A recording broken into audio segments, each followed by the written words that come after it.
Welcome to The Know. I'm Brian. I'm Ben. Hey, do you like games with really strong stories and lots of choices that affect the outcome? Do you, Ben? Yeah, absolutely. Oh, sweet. Well, you know what? Detroit Become Human might be the game for you. Oh, man. Now I definitely have to pick it up. Yeah. It's the latest game from the well-regarded developer Quantic Dream, which is famous for its storytelling and lush visuals. And the story in this game sounds like a doozy. Yeah, it's got kind of a Blade Runner-esque storyline that follows around 3 androids in futuristic Detroit. There's Kara, who's a housekeeping robot, Connor, a super advanced android who hunts down other androids, and Marcus, who's like kind of a revolutionary. He wants to set the other robots free. This sounds like the future I want. Fuck yeah. It all grew out of a tech demo called Kara 6 years ago that showed an android being put together and activated. That really set the internet on fire and was the beginning of a long path that led to this game. Yeah, and the selling point of Detroit Become Human, definitely its story, particularly its branching nature, where the choices you make affect the game's outcome. That's one of the major trademarks of Quantic Dream as a developer, as we've seen in its previous games like Heavy Rain and Beyond Two Souls. Detroit Become Human releases on Friday for the PlayStation 4 and PlayStation 4 Pro, and reviews are coming in, so it's time to ask the question, is it good? Is it good? Well, judging from the reviews so far, the answer appears to be yes. It's got an 80 on both Metacritic and OpenCritic. That indicates pretty good reviews across the board. Not a classic, but pretty good. For a game with choices and branching story paths like this, I'll take it. Fucking A. Reviewers really liked the game's futuristic setting, which, like we said, is set in Detroit in the year 2039. And the world has undergone a technological revolution, brought about by the mass production of androids, which have taken over lots of everyday jobs, from housekeeper to football player. Even hookers. There's robot sex. They'll rip your dick off. But the downside is that they've displaced a lot of humans who lost their jobs to automation. So there's now a lot of tension between androids and humans who have kind of segregated them from the rest of society. And the major theme of the game is androids rising up and discovering their own free will. This is very well-trod sci-fi territory, but lots of reviewers praise the way that Detroit Become Human has handled these concepts. Yeah, DualShocker says that the game does not refrain from asking the player difficult questions and from diving deep into thought-provoking topics that many games tend to tiptoe around. And the characters are rich and complex. DualShockers added, the line between good and evil isn't just blurred, it's basically non-existent. And intrinsically, bad people are quite rare. Almost everyone acts for a reason, no matter whether they're rational or not. This makes the narration even more intriguing, especially considering how much freedom the player has in progressing the story and connecting with various characters. And of course, there are a lot of choices to make, and the storyline makes a ton of branching paths, like we said. Again, this is really a trademark of Quantic Dream games. But a lot of reviewers noted that the choices are more subtle this time around.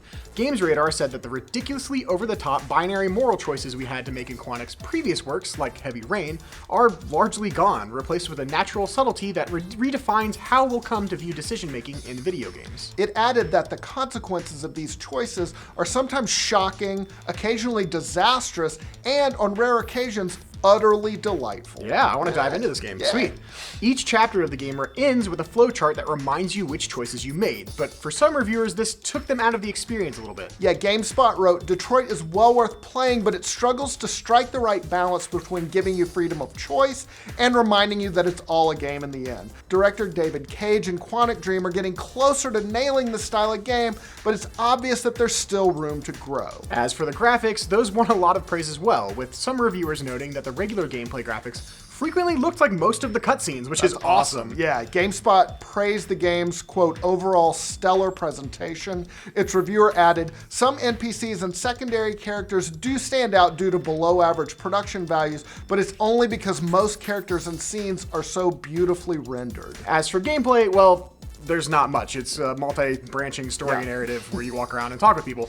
But the story and the choices you make are what's important, and you'll mostly find yourself going up to things and pushing buttons. But like we said, the story is definitely the star of Detroit Become Human, not the gameplay. Yeah, not everybody was a fan of the game, though. The AV Club called it, quote, a big stupid swing for the fences, and, quote, yet another attempt to get Cage's dream of playable movies off the ground. While the game has an intoxicating tension of playing through a high-stakes story where things could veer wildly off course at any moment, the AV Club added, it's only in hindsight that you realize there's very little soul staring out at you from behind Detroit's pretty, almost human eyes. That still sounds pretty cool. Yeah, that sounds great to me. But others said that the writing of the game also sometimes got kind of cliched. God is a Geek criticized that aspect, saying that one particular choice in the game results in a scene that feels lifted directly from the movie Titanic.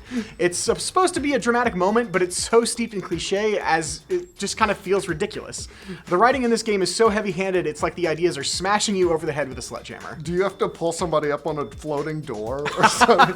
Other reviewers, though, they love the story and they call Detroit Become Human a game well worth playing, even with its deficiencies. Games Radar said that Quantic Dream has finally achieved what it has been threatening to do for decades. It's made an interactive story capable of provoking genuine, honest, and varied emotions from its players, without most of the cheap tricks and emotionally manipulative moments we've seen in past games. IGN called the game a poignantly pulpy interactive sci-fi drama where your choices can impact events to a greater and more satisfying degree than in most games of this type. Well, that about wraps up the review for Detroit Become Human. What do you think? Are you planning to pick it up? Let us know in the comments. I think I'm definitely going to dive into this I think one. I sold myself. It'll be And fun. for all your gaming news, be sure to like this video. If you're new around here, subscribe to the know.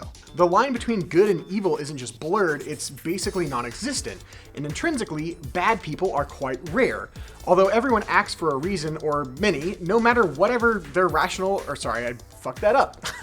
I'll start from almost. Line makes a ton of branching paths, like we said. Again, this is really a trademark of Quantic